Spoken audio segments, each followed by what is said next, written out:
Hello guys, welcome back to my YouTube channel. അപ്പോൾ എനിക്ക് ഈ ഇടയായിട്ട് കുറച്ച് മെസ്സേജസ് ഒക്കെ കിട്ടുന്നുണ്ടായി. എന്താ പറയുക, പ്രൈവറ്റ് ഡെൻ്റൽ കോളേജസിനെ കുറിച്ച്. ചേച്ചി, എനിക്ക് ഈ റാങ്കാണ്, എനിക്ക് ഡെൻ്റൽ കോളേജിൽ കിട്ടുമോ, എനിക്ക് BDSന് കിട്ടുമോ, ഏതൊക്കെ ഡെൻ്റൽ കോളേജാണ് നല്ലത്. അതായത് MBBSനെ കുറിച്ച് ഒത്തിരി പേര് കുറേ വീഡിയോ ചെയ്യാറുണ്ട്, പക്ഷേ BDSനെ കുറിച്ച് വീഡിയോ ചെയ്യുന്നത് കമ്പാരിറ്റീവ്ലി കുറവാണ്. എന്നാൽ നമുക്ക് BDSും അതേപോലെ ഇമ്പോർട്ടൻ്റ് ആണ്. നമ്മൾ ഈ നീറ്റ് എഴുതിയെന്നാൽ കിട്ടുന്നതാണ് BDS, BAMS, ബാക്കി എല്ലാ കോഴ്സും.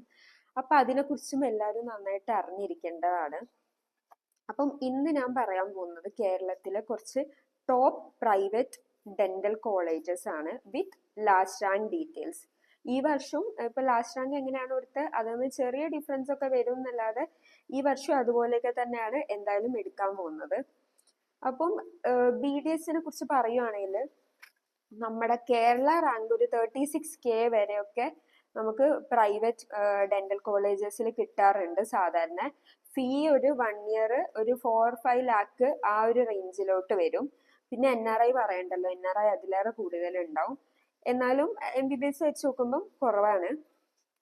പിന്നെ എന്താ, പിന്നെ BDSന് പഠിക്കാൻ താല്പര്യമുള്ള ആൾക്കാർക്ക് വേണ്ടിയാണ് ഞാൻ ഈ വീഡിയോ ചെയ്യാൻ പോകുന്നത്. അപ്പൊ ഞാൻ പറയുന്ന കോളേജസിനെ കുറിച്ച് നിങ്ങളും ഞാനിപ്പം പറയാ ലൈക്ക് കോളേജസിന്റെ ലാസ്റ്റ് റാങ്കും. അപ്പൊ നിങ്ങളൊന്ന് ഉറപ്പുവരുത്തുക നിങ്ങൾക്ക് ഏത് കോളേജിലാണ് കിട്ടാൻ പോകുന്നതെന്ന്. അപ്പൊ ഞാൻ ലിസ്റ്റ് ഓഫ് കോളേജസിനെ 1, 2, 3 എന്ന് പറഞ്ഞ് പറയാൻ പോവാണ്. അതിൽ ആദ്യത്തെ കോളേജാണ് മാർ ബസീലിയോസ് ഡെന്റൽ കോളേജ്. ഇവിടെ എന്ന് പറയുമ്പം ഞാൻ അന്വേഷിച്ചിടത്തോളം എന്ന് പറഞ്ഞാൽ എൻ്റെ BDSൽ പഠിക്കുന്ന ഫ്രണ്ട്സിന്റെ അടുത്താണ് ഞാൻ ഇതൊക്കെ അന്വേഷിച്ചിട്ടുള്ളത്. ഞാൻ MBBS ആണല്ലോ പഠിക്കുന്നത്, അപ്പൊ എനിക്ക് ഇതിനെ കുറിച്ച് അറിയാനുള്ള ചാൻസ് കുറവാണ്. അപ്പൊ ഞാൻ എല്ലാത്തിനും ഇങ്ങനെ കണ്ടെത്തിയിട്ടാണ് ഞാനിപ്പോ ഈ വീഡിയോ ഉണ്ടാക്കിയിട്ടുള്ളത്. അപ്പം ആദ്യത്തെ മാർ ബസീലിയോസ് ഡെന്റൽ കോളേജ് ആണ്. അവിടെ എന്ന് പറയുമ്പം നല്ല കോളേജ് ലൈഫും നല്ല അക്കാഡമിക്സും ആണ്. അപ്പൊ നിങ്ങൾക്ക് ഒരു അടിപൊളി എന്താ പറയാ അടിച്ചു പൊളിക്കാനുള്ള ഒരു കോളേജാണ് നിങ്ങൾ നോക്കുന്നെങ്കിൽ ഇത് നിങ്ങൾക്ക് നല്ല കോളേജ് ആയിരിക്കും. അടുത്തതാണ് Pushpagiri dental college. Pushpagiri medical college അറിയാലോ, അപ്പൊ അത് ടോപ്പിൽ കിടക്കുന്ന ഒരു കോളേജാണ്. അതുപോലെ തന്നെയാണ് പുഷ്പഗിരി ഡെന്റൽ കോളേജ്. അപ്പൊ കഴിഞ്ഞ വർഷം അവിടെ ലാസ്റ്റ് റാങ്കിൽ 12K വരെയൊക്കെ എടുത്തിട്ടുണ്ട് വെറും സ്റ്റേറ്റ് മെറിറ്റില്.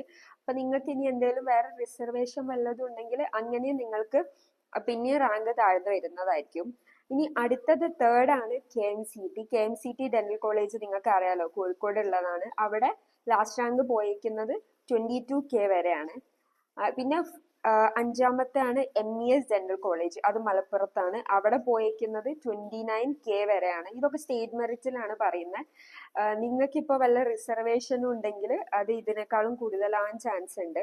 പിന്നെ അടുത്തതാണ് അല്ലസർ ഇല്ലേ, തൊടുപുഴ, അതിന്റെ തന്നെ ഡെന്റൽ കോളേജ് ആണ്. അവിടെ എടുത്തേക്കുന്നത് 25K ആണ്. പിന്നെ അടുത്തതാണ് കണ്ണൂർ ഡെന്റൽ കോളേജ്. അവിടെ എടുത്തേക്കുന്ന 32K ആണ് ലാസ്റ്റ് റാങ്ക്. അടുത്തത് റോയൽ ഡെന്റൽ കോളേജ്. അവിടെ ഇതുപോലെ 27-28K ഒക്കെ ആണ് ലാസ്റ്റ് റാങ്ക് എടുത്തേക്കുന്നത്. പിന്നെ അത് കഴിഞ്ഞിട്ടുള്ളതാണ് Indira Gandhi institute of dental science. അവിടെ ഇതുപോലെ 20K ഒക്കെ ആണ് എടുത്തേക്കുന്നത്. പിന്നെ ട്രാവൻകോട് ഡെന്റൽ കോളേജും അവിടെ ഒരു 27K ഉണ്ട്. പിന്നെ അടുത്താണ് അസീസിയ മെഡിക്കൽ കോളേജ്. അവിടെ ലാസ്റ്റ് റാങ്ക് 27K ആണ്. ലാസ്റ്റ് ആയിട്ട് ഞാൻ പറയാൻ പോകുന്നത് ശ്രീ ആഞ്ജനേയ ഇൻസ്റ്റിറ്റ്യൂട്ട് ആണ്. അവിടെ 26K ആണ്. ഇനിയും ആക്ച്വലി ഡെന്റൽ കോളേജസ് ഉണ്ട്, ഞാനിപ്പോ സെലക്ട് ചെയ്തിട്ടേ പറഞ്ഞിട്ടുള്ളൂ. പക്ഷെ ഇത് കേട്ടപ്പോ തന്നെ നിങ്ങൾക്ക് മനസ്സിലായി കാണും ഇത് കേരളത്തെ റാങ്ക് ആണ്. സ്റ്റേറ്റ് റാങ്ക് 20-30 ഒക്കെ വരെ നമ്മളെ പ്രൈവറ്റ് ഡെന്റൽ കോളേജിൽ എടുക്കുന്നുണ്ട്. അപ്പൊ നിങ്ങൾ ഇനിയും ഇത് ആലോചിച്ച് ടെൻഷൻ അടിച്ചിരിക്കേണ്ട ആവശ്യമില്ല. നിങ്ങൾക്ക് ഈ ഒരു റാങ്കിനകത്തൊക്കെ വരുവാണെങ്കിൽ എന്തായാലും ഡെന്റൽ കോളേജിൽ നിന്ന് കിട്ടുന്നതായിരിക്കും. അപ്പൊ ഐ ഹോപ്പ് ഈ വീഡിയോ അത്യാവശ്യം ഹെൽപ്ഫുൾ ആയിട്ടുണ്ട്. ഈ വീഡിയോ നിങ്ങൾക്ക് ഹെൽപ്ഫുൾ ആയിട്ടുണ്ടെങ്കിൽ please do like, share and subscribe. ഇനി അടുത്ത വീഡിയോയിൽ കാണാം. ശരി, ടാറ്റാ.